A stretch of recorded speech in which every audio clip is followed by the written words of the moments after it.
Energy Fortnight webinar series and today's session on financing community energy projects. Thanks for coming along today, for which will be an interesting knowledge sharing session and hopefully exchanging some knowledge at the end with our Q&As, as well as being able to dig a little bit deeper to find some answers that you might need. I'll introduce myself. For those of you who don't know me, my name is Kath Curd. I'm the Membership and Communications Officer at Community Energy Scotland.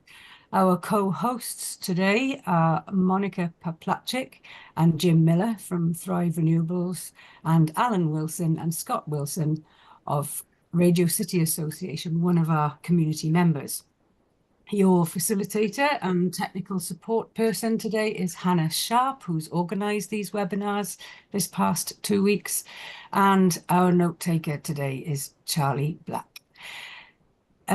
Just a little bit of housekeeping. Please note, if you haven't already, please note your name and your organisation, as long as you don't wish to remain anonymous on your screen.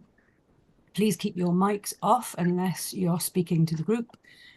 Please add your questions to the chat as and when during the course of the session as we go along, if you feel like it and if it's something that you think you might forget later on.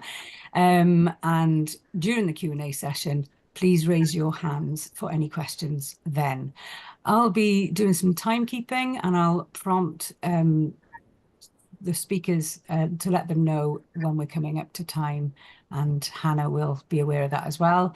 So the agenda today, Monika will be introducing the Thrive Renewables work, and Thrive will be presenting today's topic of financing community energy projects. Allan will follow this up by introducing the Kilbirnie community's work, which I know everybody's keen to hear more about. We're all too aware now that financing community energy has got a lot harder in recent years, and we don't promise a panacea today, but there will be plenty of useful information that could well help you progress your own plans for community energy projects. So, with no further ado, I will hand over to Monika. Thank you, Catherine. Hello, everyone. I'm really excited to be here today as part of your celebration of the Community Energy Fortnight. And a real pleasure talking with you all and also with fellow panelists about how to finance community projects. From Thrive Renewables, it'll be myself and Jim Miller, investment manager in our investment team. Hopefully, we'll share with you some interesting tips how to finance projects. And then I'm really looking forward to listening to a presentation from Allan and Scott on the Kilbirnie project and progress of construction of this project. Thrive has financed the provided loan to this project. So yeah, really excited about it. Okay, I'll start with short introduction to Thrive. And then my colleague Jim will talk about some kind of news from the market, so we can share a little bit of insight with you. And then I will talk about the different ways you can fund community energy projects. Okay, so who we are at Thrive. I'll start with the big picture. Our vision is we believe in the power of together, a world where everyone can be part of the clean energy generation and the clean energy revolution. Our mission is putting money to work and building new sustainable energy projects and empowering people to take action to address the climate emergency. And how we do it? Hannah, next slide, please. So this is our 30th year of actually operations. We were set up in 1994 by Traders Bank. And at the time, the idea was that we wanted to, well, we realized there isn't any renewables development, not much. So we needed a company, a vehicle that would invest in equity in projects and start development.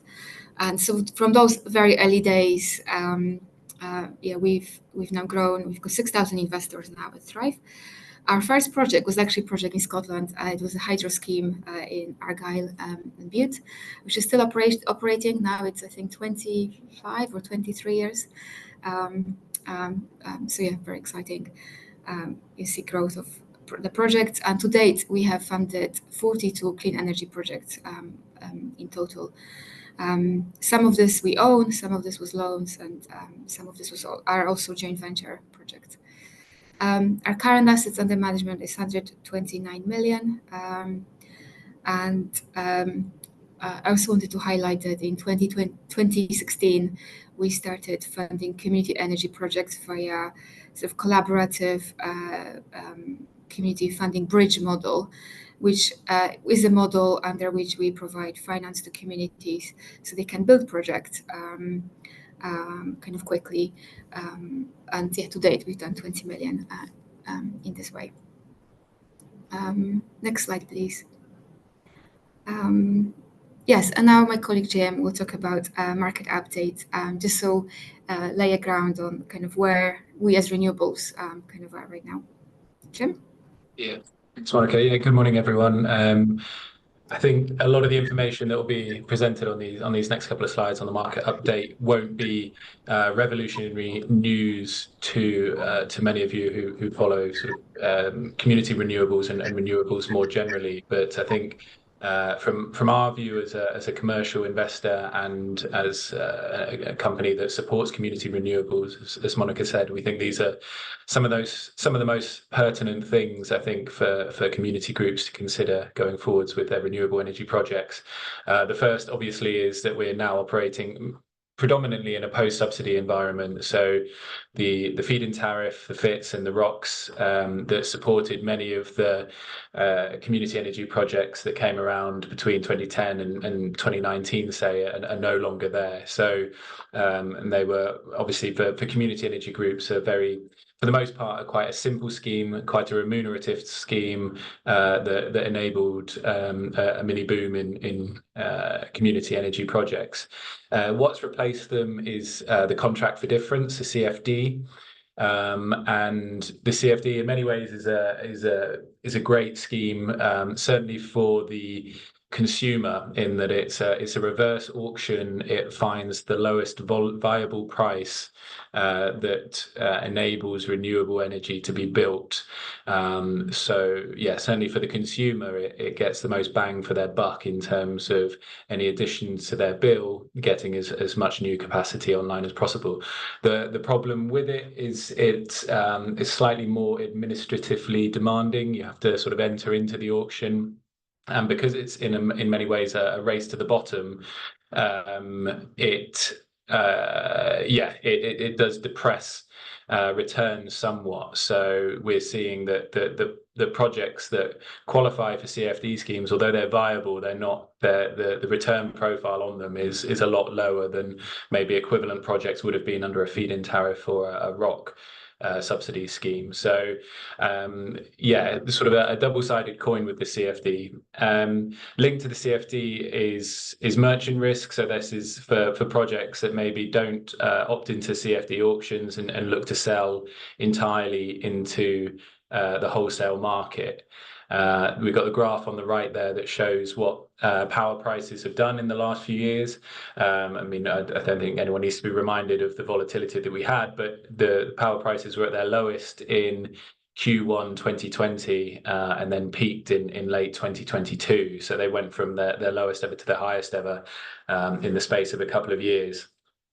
And so yeah, managing that risk, making the most of it, forecasting it, there's a lot to be considered there. So I mean, one thing to note for the CFD scheme is that you wouldn't necessarily benefit from the highs seen in that merchant graph there, because under the CFD scheme your return is fixed. So if they're, unlike the feed-in tariff where you could perhaps opt for the export or opt into market PPAs if they were higher than the export tariff, and with the ROC schemes where you also got a market rate for your power, the CFD limits your upside. So it provides stability, but reduces the upside. So yeah, with this sort of level of volatility, with the CFD implications of merchant risk, there's a lot to be considered for PPA strategy, which suddenly becomes a lot more important than it would have been under the feed-in tariff and the ROC regimes.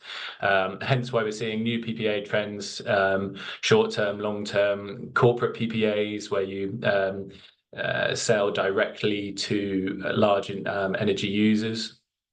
So sorry, the PPA question there I've just seen. PPA is a power purchase agreement. It's your route to market. It's the contract under which you sell your power. And there's a whole range of these, and they can sometimes go out as far as 15 years. Sometimes they go for just 1 year at a time.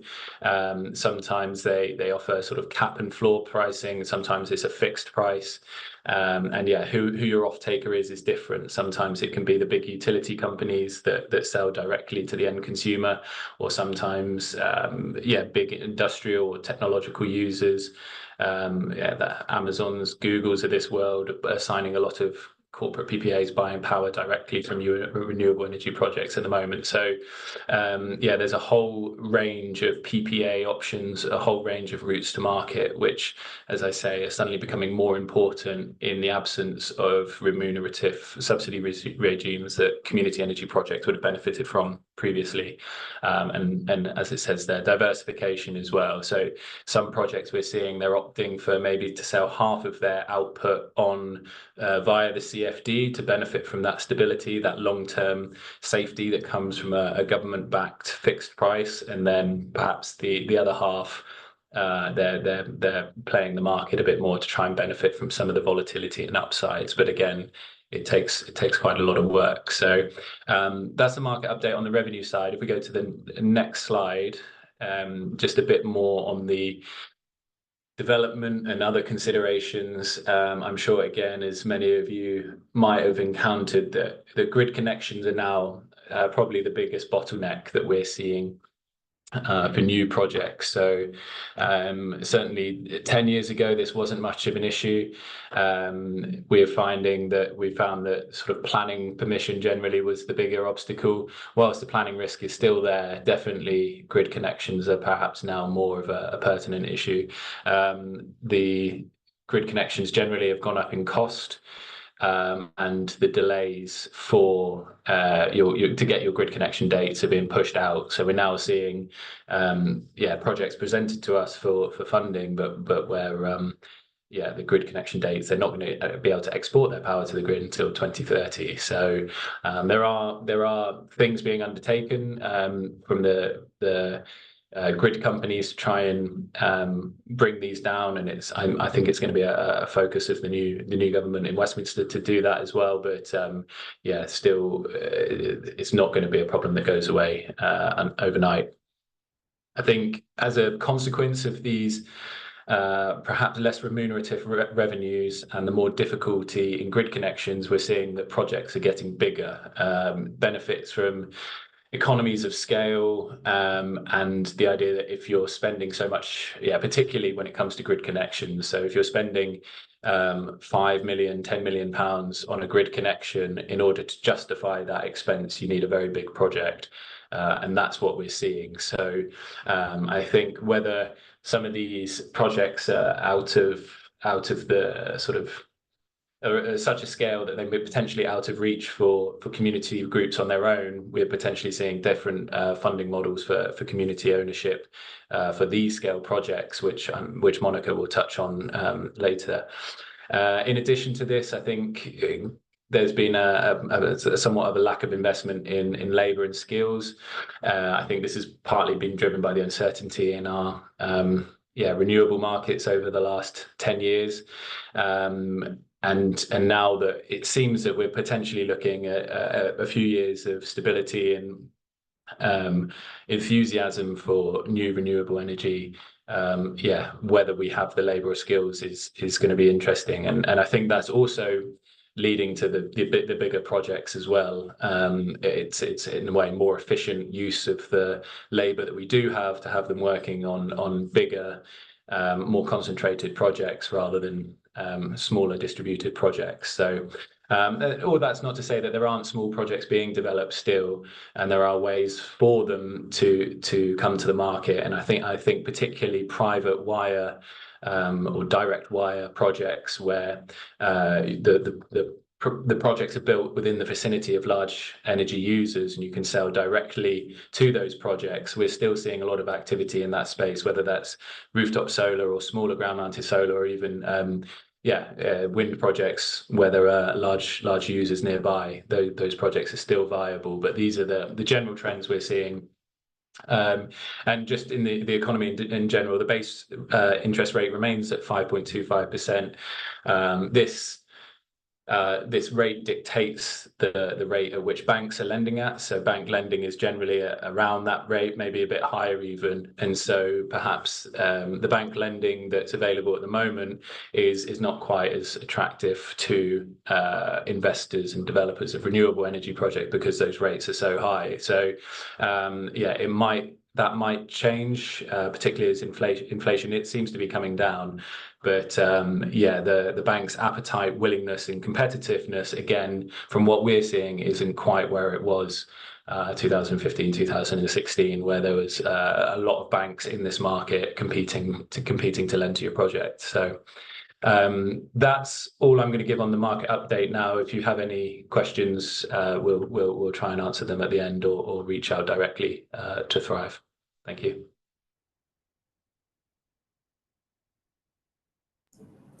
Thank you, Jim. It was excellent market review. Just in terms of how we fund projects, kind of we live in this environment that Jim just highlighted.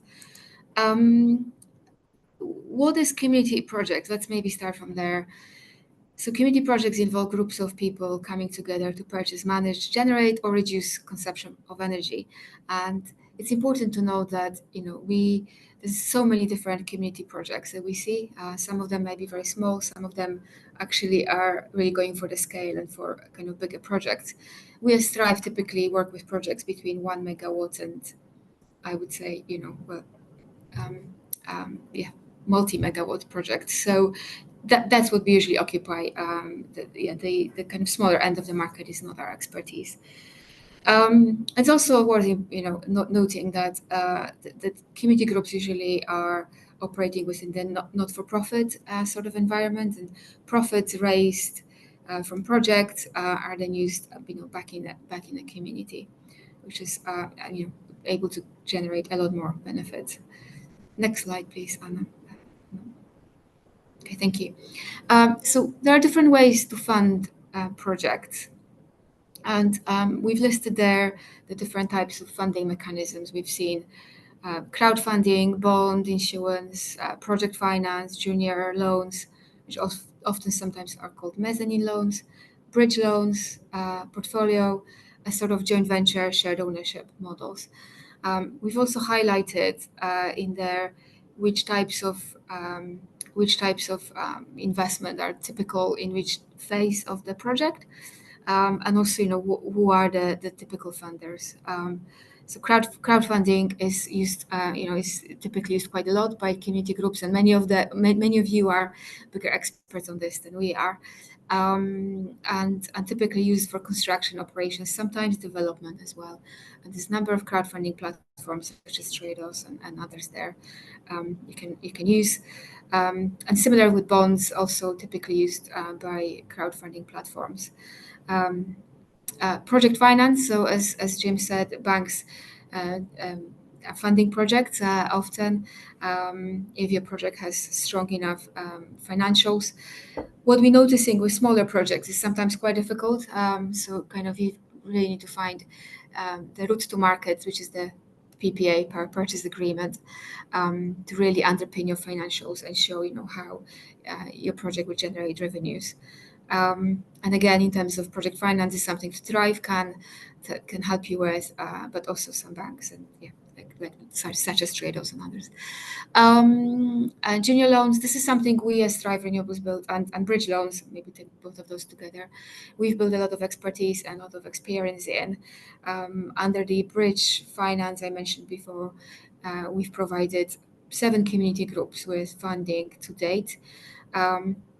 So this is usually when you've got the funding you are able to secure either from crowdfunding or banks, and then typically you would usually have a gap or funding you're not able to fund. So Thrive Renewables can come in those situations and provide you with a loan. That loan would help you to build your project, get it operational, etc. And then we can stay in for longer term, or sometimes we could also be refinanced by your crowdfunding or kind of other things. I just also wanted to mention portfolio loans. As community groups, you're probably developing typically one project, but some of you might actually have a number of projects that you have done.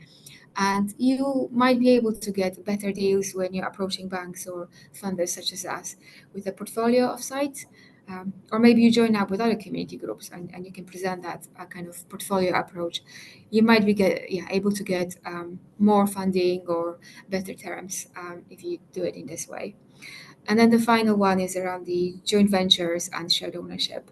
This is something that's getting a lot of traction right now in UK, especially in Scotland. A lot of developers and community groups are interested in finding that common model that would allow community groups sharing bigger projects. And I've got a slide on that later as well. Hannah, can we move on, please? Oh, can we go back to the previous slide? There's a question.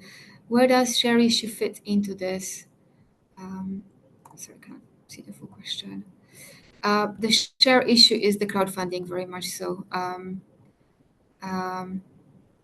Yeah, so that's the crowdfunding. So this is when you go to crowdfunding platforms, and there's quite a few of those now, and you can raise either shares or bonds in this way.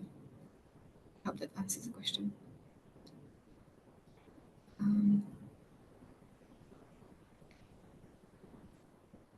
Okay, so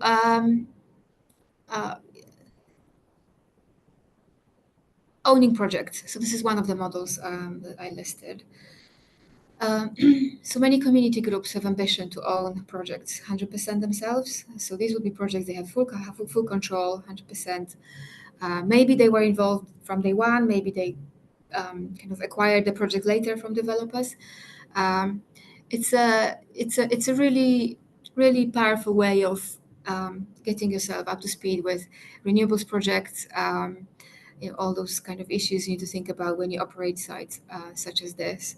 But in terms of raising funding for those projects where you own them 100%, you just need to have a funding strategy that allows you to acquire those projects. Often, just give you some ideas. If you have a 5 megawatt project that might cost you 7 million, something like this. So kind of you need to think about how you raise that sort of money.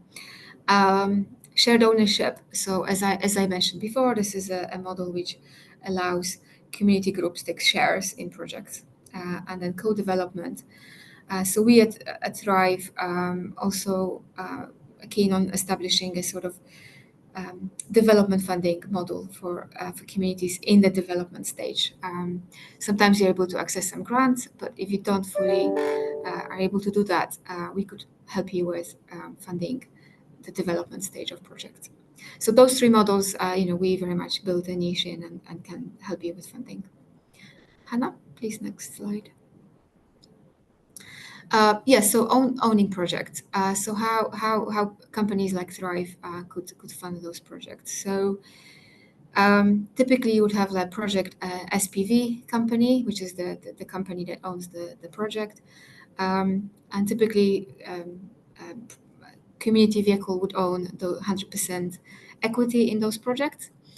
And then Thrive Renewables can provide you with funding into the community vehicle to allow you acquisition or building of those projects. So the Thrive Mezz debt is what it is described as on the chart.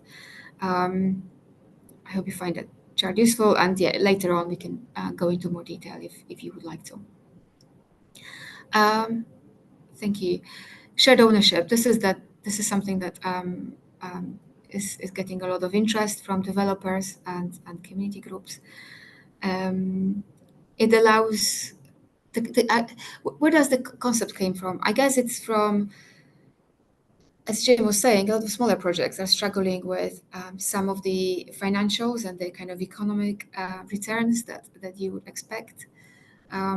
But also from a development perspective, developers are keen to work with communities. They want to make sure that they're working in a way that communities are accepting projects and are happy with the development. So this really comes from both sides, I think. And taking stakes in by communities in projects would allow you to have a say in the way projects are built, in the way projects are operated, managed, but also would allow you to have investment in the project, and the returns you generate from this, again, can go back into supporting your various initiatives in the community.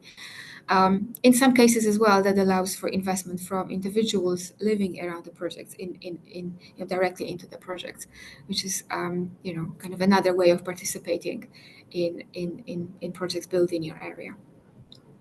And we as Thrive are establishing this and trying to build a model that would work for both communities and developers, and keen to engage with the sector and finding the right mechanism to do that. And we certainly have discussions with projects in Scotland on this. I should say there won't be one way how this is done, because every community group is very different. And let's move on to the lessons learned. Just giving the timing. But that's something we very much want to start from. Where we see things is every community group is very different and have different requirements, different specifics of their local areas. Some areas more inhabited, some others are less. This definition of a community group as well. For smaller projects, perhaps there's only one community group kind of involved. For some bigger projects, there might be multiple communities, because those bigger projects might touch on various community groups. I think it's also, I appreciate many community groups will be led by volunteers, and this is what makes the sector going. That volunteer work is huge and massively appreciated. With more complex projects, however, you might need to get into employ professional kind of services and project management to help you with some of those more complex projects. And sometimes that investment in that professional advice early on might be really useful as well. Let's move on to the next slide, Hannah, just giving the timing. Yes, we had a few case studies, which I won't go into huge detail, especially we'll hear from Kilbirnie in a minute. But when you receive the slides, you can see some of the projects that we as Thrive have funded. So there's a Kilbirnie project. There's also Ambition Community Energy, which is a project in Bristol that's now operational, and also a Feeder Road, which is a battery storage project, which is a really interesting one, because it's one where the community were against doing a diesel generating sort of units, and instead they were keen on developing battery storage, which they felt is cleaner form of energy, and they've teamed up with a local developer. So it's a nice case study if you have projects where you want to be involved in the development stage of projects as well. Okay, sorry, I've overrun by a minute, but yeah, look forward to hearing from Kilbirnie team and then Q&A session. Right, thank you so much, Monica. We'll just move on to the next presentation, which is from Radio City. So whenever you're ready, Scott and Allan. Hello, everyone. We are Radio City Association. As part of our, we're developing what we call the Electric Valley. So that's what we've entitled our overall holistic project in terms of creating our renewable energy assets and then the reinvestment of the revenues from them. So Hannah, if you could go on to the next slide, please.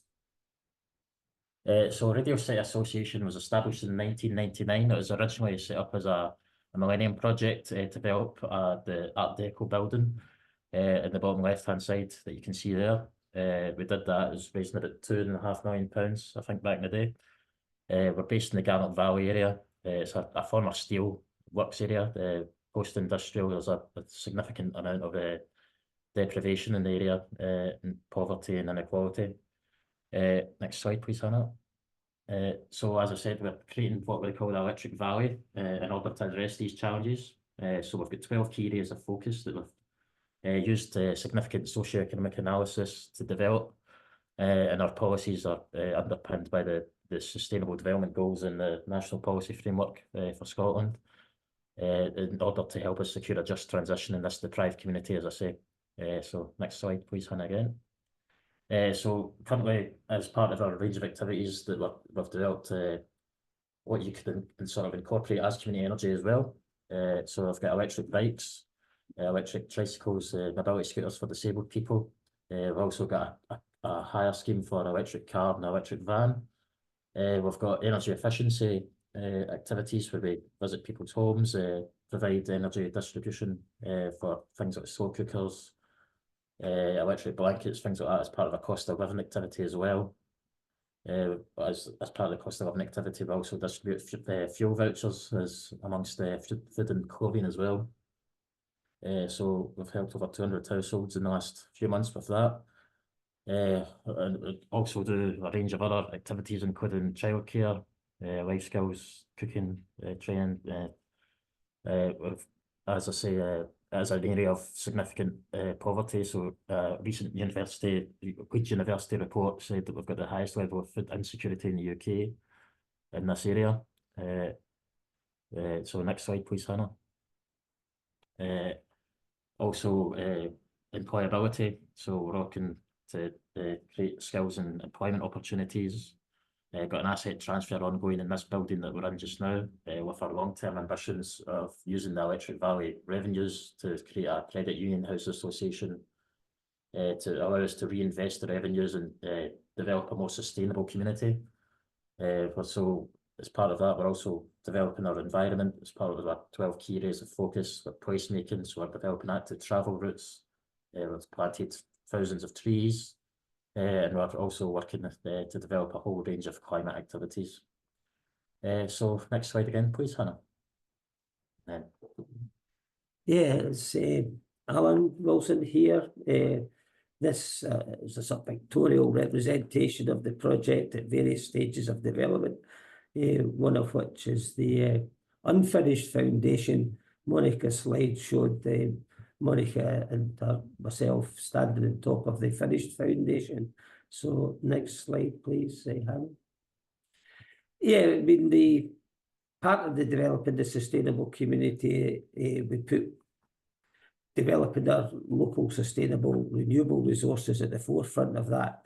And we already knew there was a viable wind resource on our back door because of the commercial interest. The same, we're surrounded by by turbines in this community, and we receive precisely zero from those commercial operators as a community in relation to their development. So we decided if we weren't going to get support from the commercial sector, we would go ahead and do it ourselves. So we, with the help of Thrive and Social Investment Scotland as a junior partner, we have purchased an Enercon E82A4 turbine, which is currently in construction and hopefully will be crossing the North Sea shortly to come to these shores.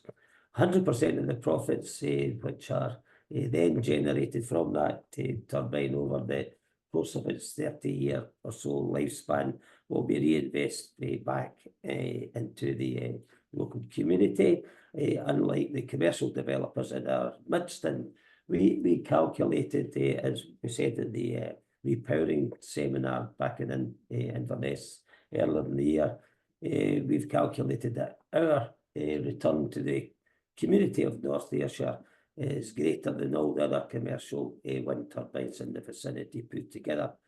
This development is helpfully financed by Local Energy Scotland through the CARES programme and the CARES loan, which we have since repaid on securing financial close with Thrive and Social Investment Scotland.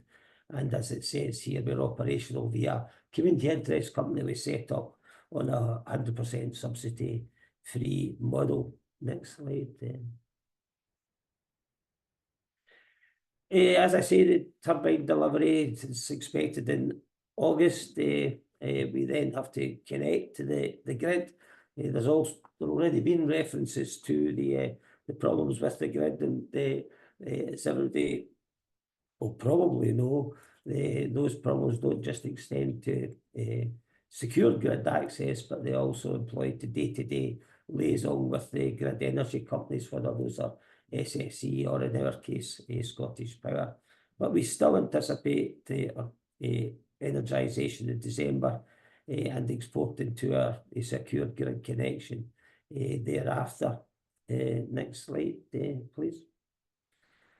We thought we'd introduce this the slide as our view of the current state of the community energy market and the severe challenges it faces, but also, as Monika's referenced there, some of the new opportunities which may arise. We based our model on the community wealth building sort of proposal that we sort of created about 7 or so years ago, and did so to overcome some conventional orthodox procurement methodology. Grid capacity is constrained, as we all know, and requires significant investment. And I noticed that while the EU has a plan for saying, not surprisingly in the circumstances, the UK has none, and this is a matter of primary importance, I would have thought. Thrive also referred to the lack of skills more generally in the sector, but there is clearly a lack of skills in community groups to overcome some of these multiple obstacles that requires to be addressed. The planning system hitherto has certainly not been suitable for community developments. That may be in a process of change, it may not. And as has also been referenced, the renewals of incentives such as FIT and ROC has made a more challenging environment. And the smart export guarantee that was introduced is, in our view, not fit for purpose. So equity ownership in commercial projects that Monika referred to, requiring support for communities similar to the establishment of a land fund, we consider to be a priority. And we know that Community Energy Scotland have their own 5 priorities that we support, and which the February conference supported too. So it requires, in general, much greater political support to achieve the difference which we want to see in community energy growth. And the proposed GB Energy may or may not offer some form of such support. That remains to be seen. We're obviously engaged in discussions with various parties at the moment in that regard, trying to establish what, if any, opportunities are liable to arise consequentially. And aside from support for community energy per se, we also require support from both governments for the transition, or a just transition to net zero. And I'd just leave it there, I think. Yeah, I like finishing on the just transition. I think that is the absolute, common how it all needs to be done to get to net zero. Right. Thank you so much to all of our speakers. And what I'll do is I'll start going through the questions in the chat. But if you put your hand up if you want to ask a question with your voice. So first question was, one second, sorry. Pauline says, are Thrive Renewables money equity or debt? We can provide both equity and debt. Okay, perfect.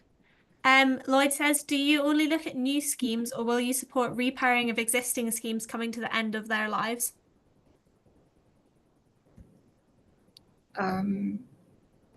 So we are about additionality at Thrive Renewables. So we do projects which we yes, obviously everything new, absolutely yes, and repairing, yes, because we would treat this as additionality. It's giving in another lease of life. And in terms of repairing, we ourselves are repairing our own projects right now. So we're building expertise. We've got experts in the team focused on end of life and on repairing of projects. Great, thank you. Gordon says, for Radio City, several of our members, this is from CS, might be interested to hear about how you ensure your EV hire scheme and any challenges you've had with that. Yep, I'll take that one. So what we do is we hire out through hire car. So we've got a fleet policy as well, where all of our volunteers and our staff can drive the cars as well. But basically all the hiring is done through an app called Hire Car, which is HIYA car. And it sort of streamlines the whole process effectively. So it's all the background management is sort of done by them. So insurance is handled as part of that. Thank you. Sue says, I'm interested in your choice to be a CIC rather than a CBS. I've been researching models and CBS seems to be the most preferred. What did you feel the benefits were to being a CIC? Yeah, we analysed this about, it must be 6 years, 6 years ago, and we basically took the advice of the then Scottish Investment Bank, which was at that point a part of Scottish Enterprise, subsequently to be closed down. But their advice to us, and at that time, our partners advising us on the commercial development aspect of it, was that the optimum mechanism that they saw for developing community energy projects going forward was the CIC model.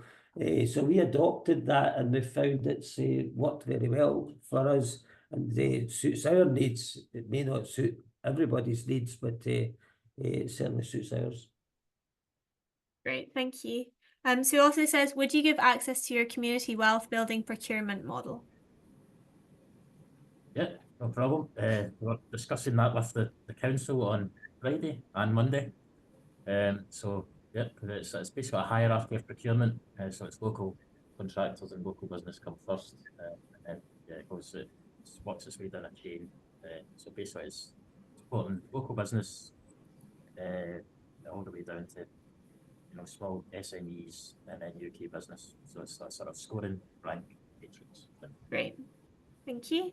Lee says, does the panel see a bright future for community/individual investment into projects, or is the future commercial funding from the likes of Thrive?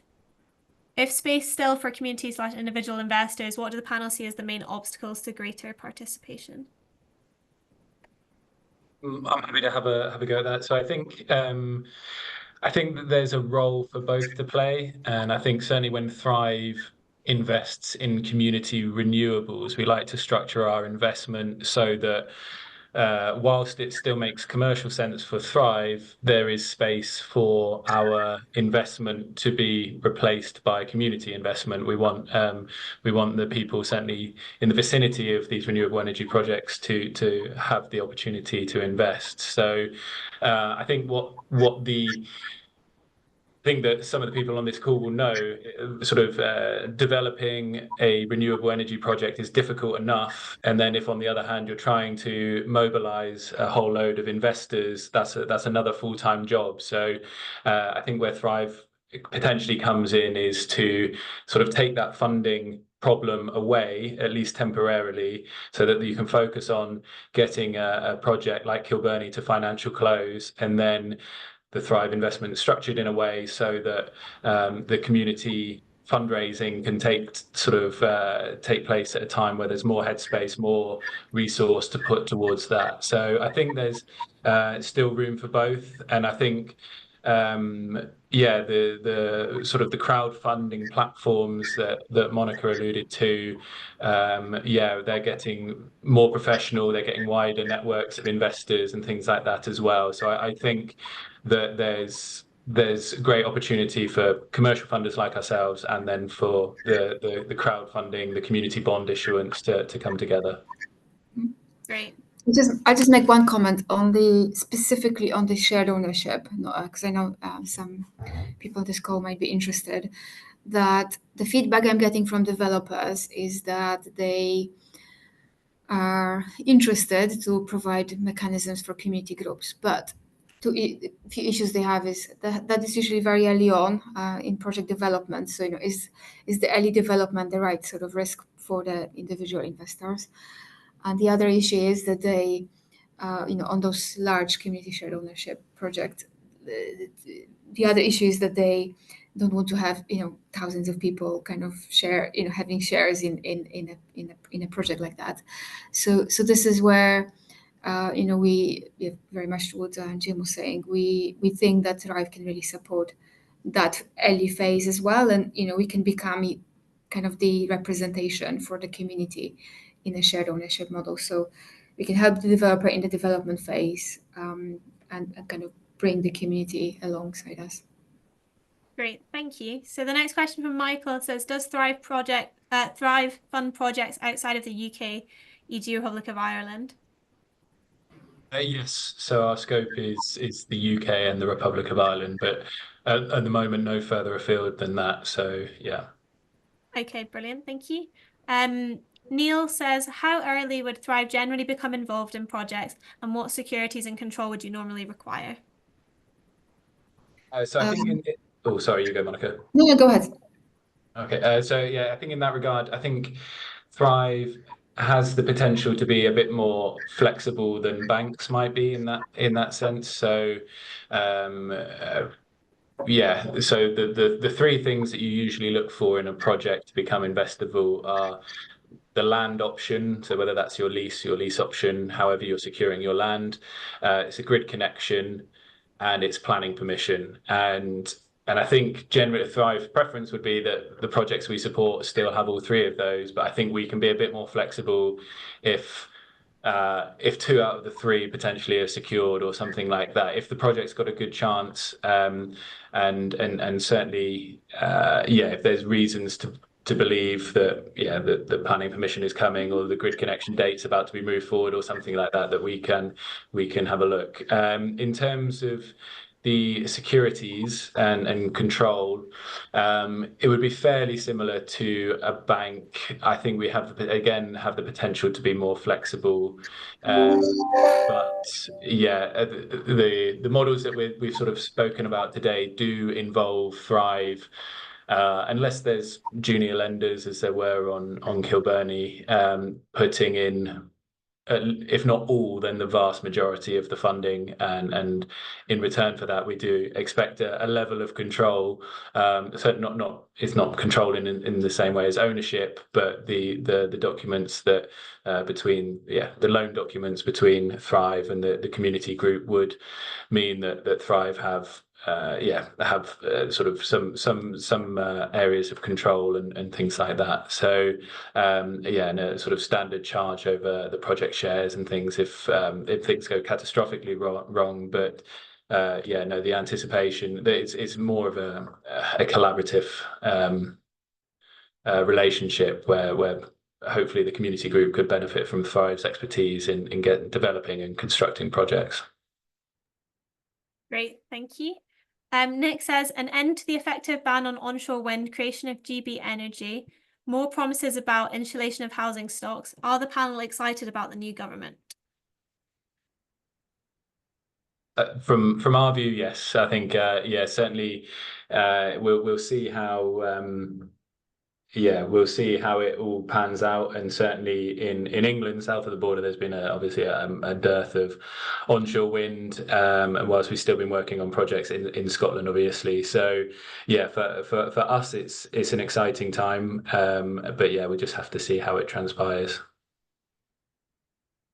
Great. Helen says, would Thrive consider funding any of the technical / feasibility / environmental studies to develop the suite of documents required for financing? So typically that's a bit early for us. So it's linking back to the question before. There are sources of funding for those. There can be sort of, certainly for community groups, potentially grant money available for those sorts of things.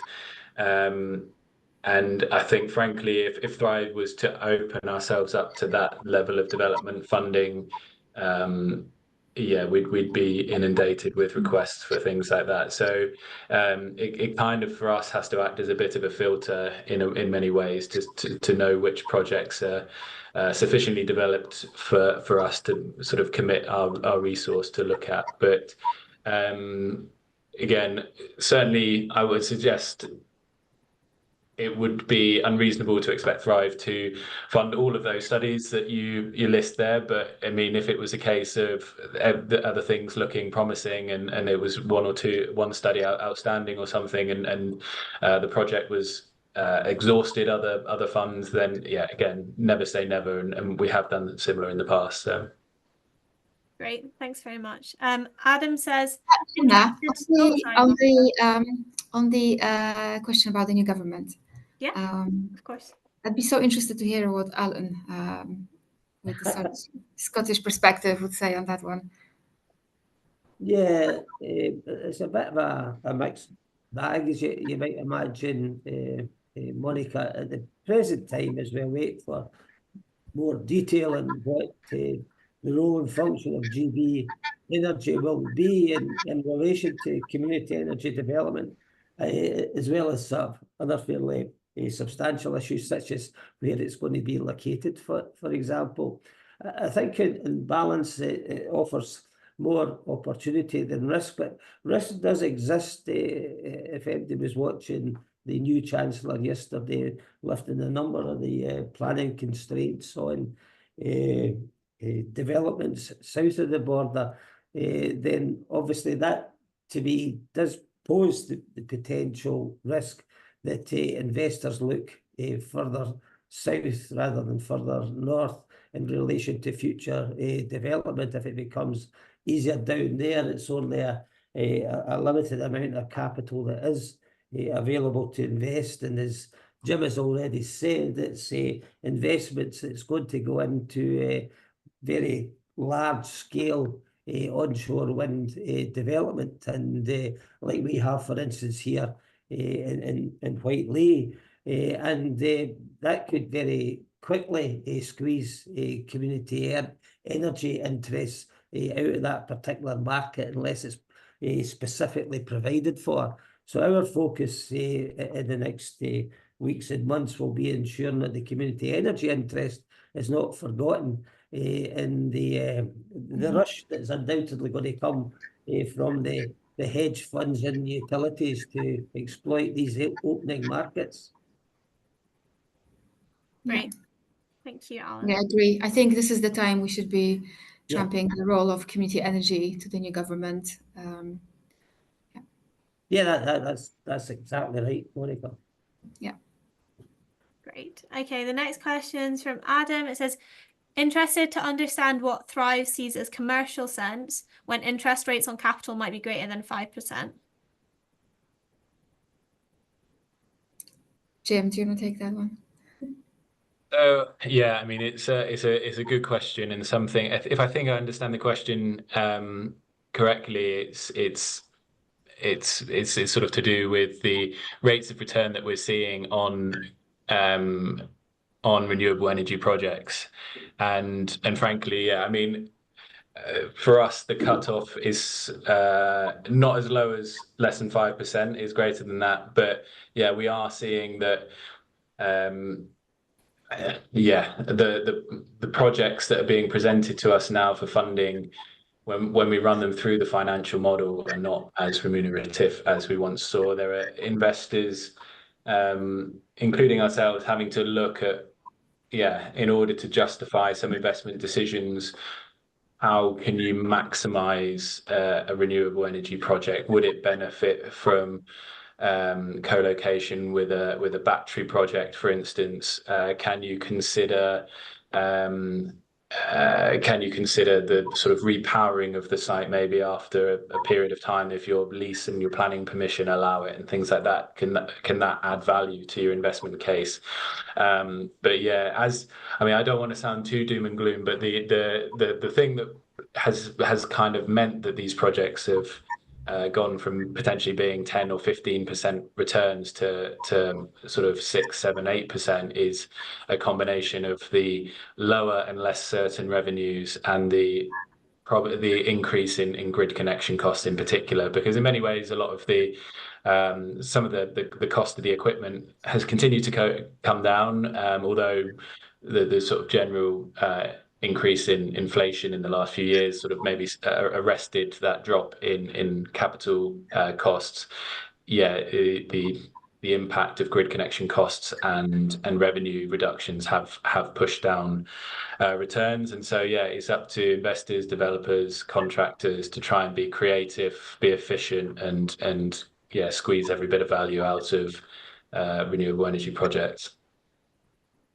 Great, thank you very much, Jim. There's just a comment in the chat that says from Gordon McGuinness. It says grid capacity will be an issue in terms of being able to capitalise on the early changes that the new Labour government are making related to onshore wind. Not sure there's a question specifically there. No, absolutely, and yeah, so yeah, the planning permission will count for very little if there's no way to export your power, unless perhaps, as we said, that there might be an increase in private wire, direct wire projects where you connect directly to the end users, or hydrogen, potentially on-site hydrogen production as well is something that's being considered, or yeah, the link with storage as well to mitigate some of the grid connection issues. So there are potentially ways, and yeah, I think that's the one exciting thing about this industry is there's a lot of very driven and ambitious and intelligent people looking at solutions to try and get around some of these constraints.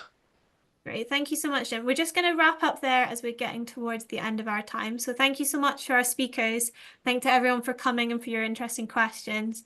And this will be recorded, well, it's being recorded, so this will get sent out and you can feel free to share with people that you think would be interested. So thank you so much for coming and enjoy the rest of your days, guys. Thank you. Thanks, everyone. Bye. Speakers, if you just want to stay on for 2 minutes afterwards, that would be great as well, if you want to.